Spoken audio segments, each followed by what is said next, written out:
Good morning, all the students of class 12th. In prose, the fourth lesson, The Homecoming is going on. This lesson is written by Rabindranath Tagore. This is the story of a 14-year-old boy, Phatik Chakravarti. His father died when he was a very young boy. He lived with his mother and younger brother Makhan.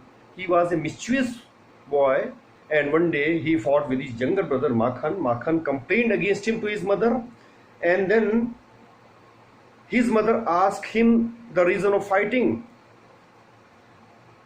Makhan has blamed him. He had told a lie, so he became irritated and he hammered him with his blows and pushed even his mother also. At the same time, his maternal uncle Bishambar came there from Calcutta to see the dispute between these two boys.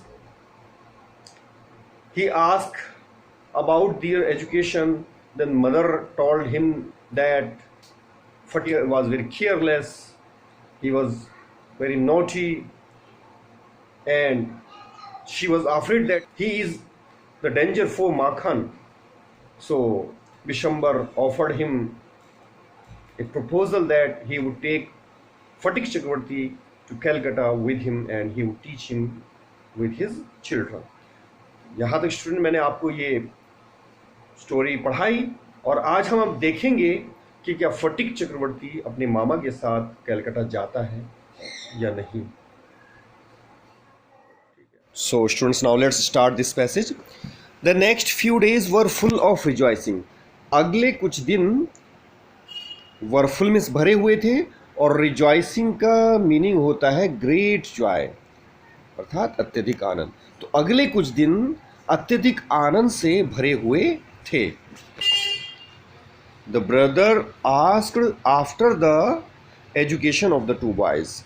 The brother भाई ने asked means पूछा, after means बारे में, education of the two boys दोनों लड़कों की शिक्षा के. तो भाई ने दोनों लड़कों की शिक्षा के बारे में पूछा अर्थात फटिक के मामा ने. He was told. स्टूडेंट ये सेंटेंस पैसिव वॉइस में है, वॉज के बाद थर्ड फॉर्म का प्रयोग किया गया है.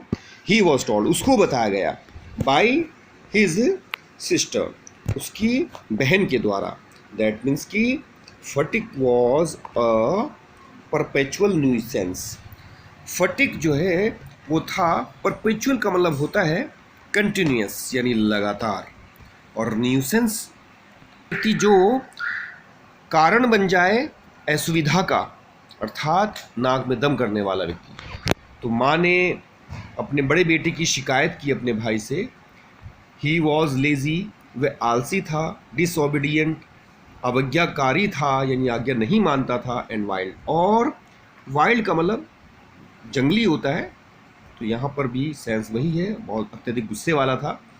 But Makhan was as good as gold, परंतु माखन इतना अच्छा था जितना कि सोना.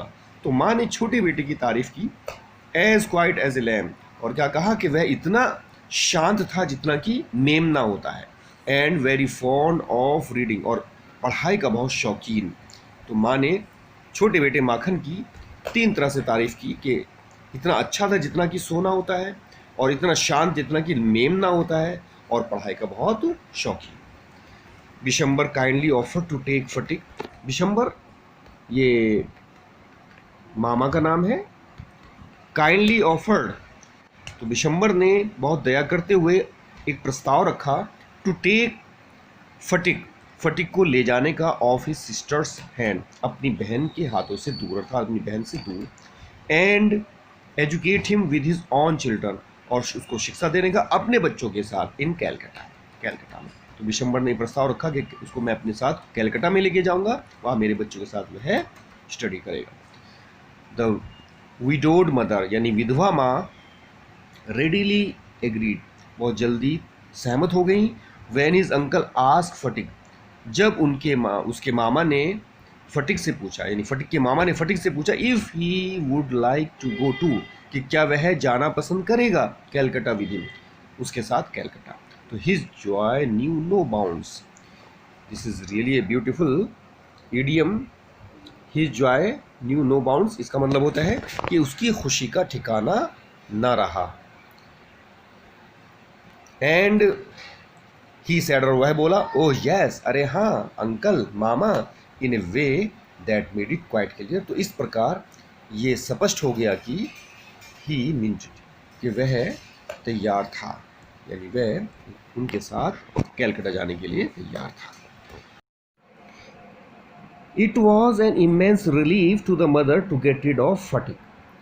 It was, यह था, an immense, immense का मीनिंग होता है extremely large और great, अर्थात अत्यधिक। relief means आराम की बात, to the mother, माँ के लिए। तो यह माँ के लिए अत्यधिक आराम की बात थी, to get rid of fatigue, फटिक से छुटकारा पाना। अर्थात जब भाई ने फटिक को अपने साथ कैलकाटा ले जाने का ऑफर रखा तो ये माँ के लिए अत्यधिक आराम की बात थी।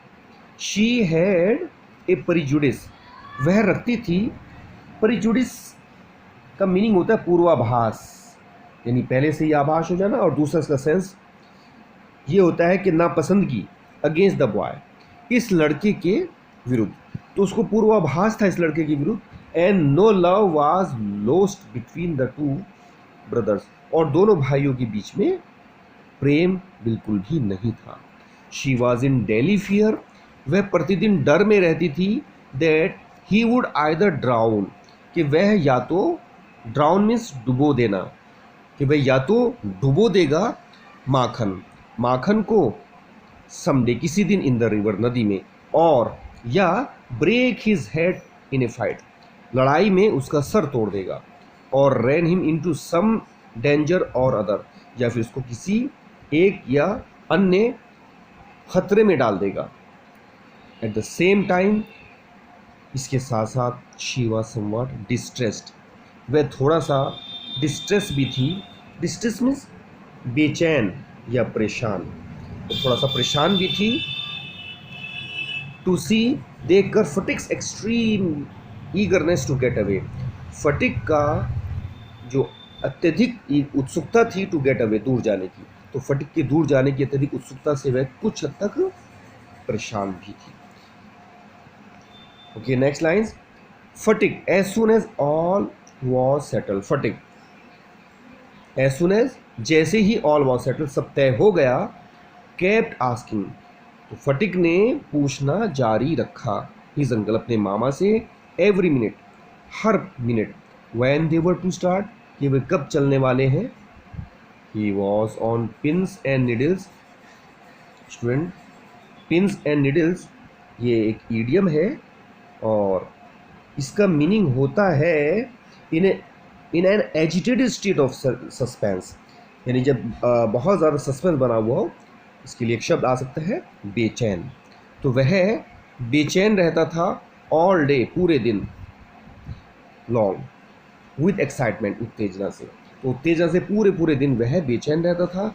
एंड ले अवेक, और वह जागता रहता था, मोस्ट ऑफ द नाइट, अधिकतर रात के समय, तो रात के समय अधिकतर वह जागता ही रहता था। ही बिक्विथ, सौंप देना, यानी हैंड ओवर कर देना, तो उसने हैंड ओवर कर, टू माखन, उसने माखन को सौंप दिया, इन परपेचुइटी, परपेचुइटी मैंने फॉरएवर, अर्थात सदैव के लिए, तो उसने माखन को सदैव के लिए हैंड ओवर कर दिया या सौंप दिया। क्या क्या? हिज फिशिंग रोड, अपनी मछली पकड़ने की छड़, हिज बिग काइट, अपनी बड़ी पतंग, एंड हिज मार्बल्स, और अपने कंचे। Is it clear?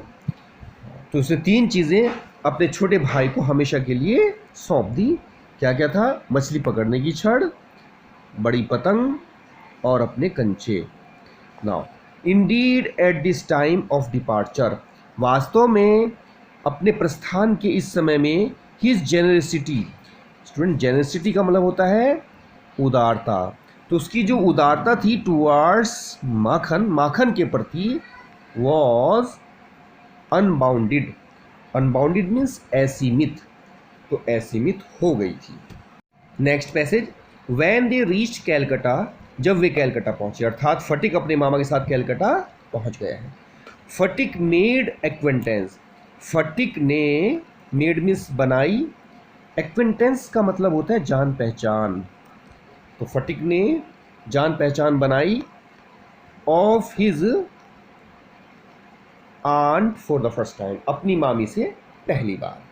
तो पहली बार उसने अपनी मामी से जान पहचान बनाई। She was by no means, वह बिल्कुल भी नहीं थी, प्लीज, प्लीज मीन्स खुश, विद दिस अननेसेसरी एडिशन, इस अनावश्यक बढ़ोतरी से, टू हर फैमिली, जो उसके परिवार में हो गई। तो मामी अपने परिवार में इस अनचाही या जिसकी आवश्यकता ना हो ऐसी बढ़ोतरी से बिल्कुल भी खुश नहीं थी। She found her on 3 boys, वह अपने ही तीनों बच्चों को पाती थी, क्वाइट इनफ, मैंने काफ़ी, टू मैनेज, संभाल पाना। तो अपने तीनों बच्चों को संभाल पाना ही उसके लिए काफ़ी था। Without taking any one else, किसी और को लिए बिना, यानी किसी और अन्य बढ़ोतरी के हो जाने से उसको बिल्कुल खुशी नहीं हुई, क्योंकि उसके लिए अपने 3 बच्चे ही काफ़ी थे जिनको वो संभाल पाती थी।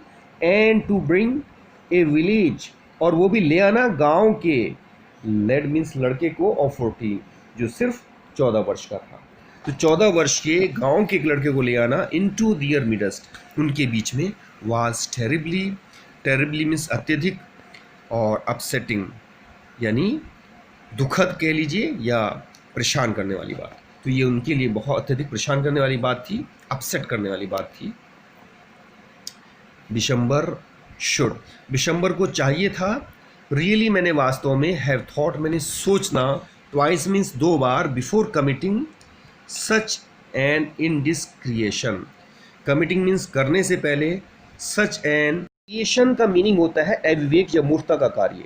तो इस प्रकार ये मूर्खता का जो अविवेक वाला कार्य बिशंबर ने किया था, तो ये करने से पहले इनको 2 बार सोचना था। ये मामी के विचार थे। That's all for today, students. Now you have to read these passages again and learn the difficult words. See you tomorrow.